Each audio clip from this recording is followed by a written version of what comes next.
given that there were several hundred shop stewards at the plant and each could call workers out long before the convener, let alone management, could be aware of it. This was a travesty of reality. Coventrybased Harry Urwin, Deputy General Secretary of the TGWU, generally thought of as being more to the centre-right than to the left, once described the disputes machinery at Leyland as a disgrace to the British motor industry. His view was that, far from being the malingerers that the Sun disparaged the workforce as, British Leyland workers had to work harder than any other car workers and faced greater dangers due to old-fashioned equipment arising from decades of underinvestment, forcibly ending the piecework system that gave stewards such clout did nothing to end the problems, since these were bound up in poor management, design and planning, and it was this that led to all those disputes, while workers were now aggrieved at the loss of control that came with measured day work. Born in 1927 in Cradley Heath, Robinson started work at the age of 14 at the Longbridge car plant in Northfield, Birmingham. From a militant family of chain makers, he was immediately at home, since the Communist Party dominated the factory's workforce, with many hundred daily workers sold every day. After apprenticeship as a tool maker, he became a shop steward and, in 1951, a member of the Communist Party. Soon a member of the Works Committee, the powerful body that dominated the plant, Robinson followed his mentor Dick Etheridge as convener at the end of 1973. With a series of mergers, he became the main spokesperson for the British Leyland Combined Committee of 40 different plants. This was taken into public ownership by a Labour government in 1975. Sir Michael Edwards was appointed as chair of British Leyland 2 years later. Over 18,000 jobs had disappeared within a matter of 15 months and 50,000 fewer vehicles were produced.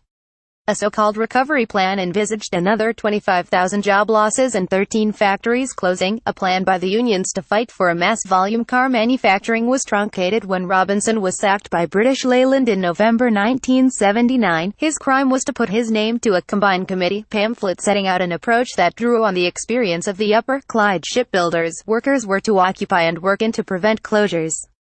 Edwards gave Tory Trade and Industry Secretary Sir Keith Joseph the ammunition he wanted by threatening total closure, unless the government gave £500 million to cover redundancy payments for perhaps 40% of the workforce of 165,000.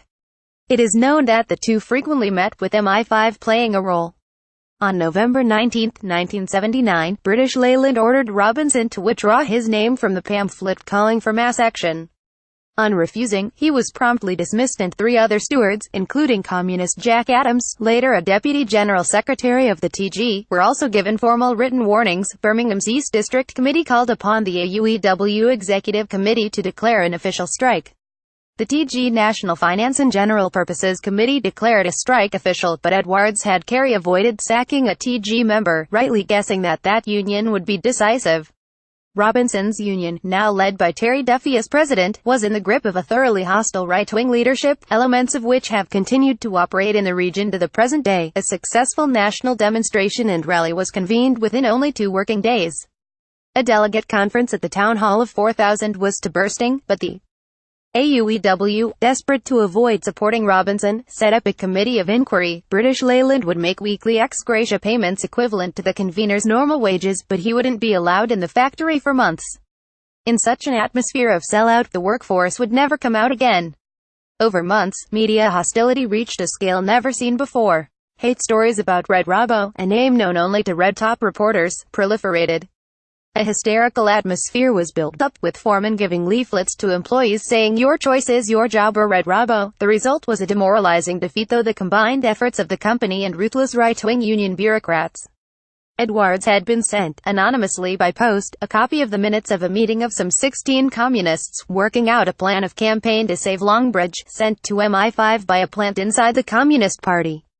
That minutes were even taken was in defiance of party practice. Edwards felt confident with this that he could push the UEW leadership into treachery, even though Robinson was not even present. Several individuals later to be identified with the Marxism Today faction, which liquidated the old CP, played a major role in all this.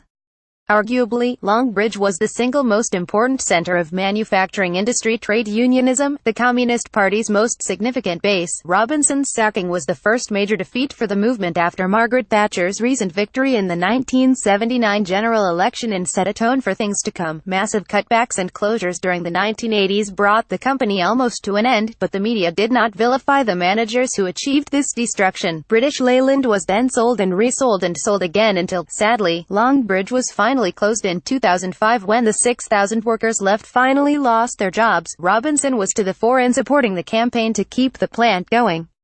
Having initially hated the nickname Red Robbo, he told MPs in 2000 that he finally regarded the tag as a badge of honor, saying, "I can sleep at night because I never betrayed the workers I was elected to represent." He was typically modest about how he had been right that the Tories wanted to destroy car manufacturing as distinct from assembly as a quid pro quo for German capitalism so that it would accept Britain's dominance of finance in the EU.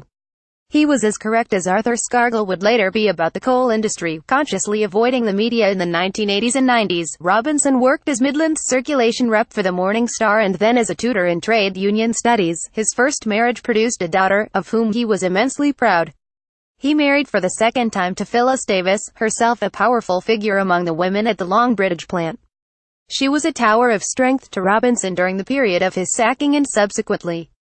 Sadly, she died too young during the 1990s. Although Robinson would later marry once more, he was a proud and well-read communist, a candidate for public office for the party many times, a mentor to many and always a keen observer of how party work in the West Midlands fared. Having been expelled from the CPGB as a member of the PPP's Management Committee, Robinson was a key early voice in a slow CP refounding process as chair from 1984 of the Communist Campaign Group of those expelled from the CPGB for supporting the Morning Star, which was set up in stages over 19,845 by 1988. This was re-established as the Communist Party and he chaired the refounding Congress and continued as chair until the end of 1989. Some thought, had he been General Secretary, the party might have fared even better. In his last years, he followed the activities of Birmingham's Clarion Choir with fondness and was a staunch supporter of his newspaper to the very end. Graham Stevenson is a former senior Unite official, Andy Schaefer is Birmingham CPB Secretary and George Hickman chairs the party's Industry, Services and Transport Advisory Committee.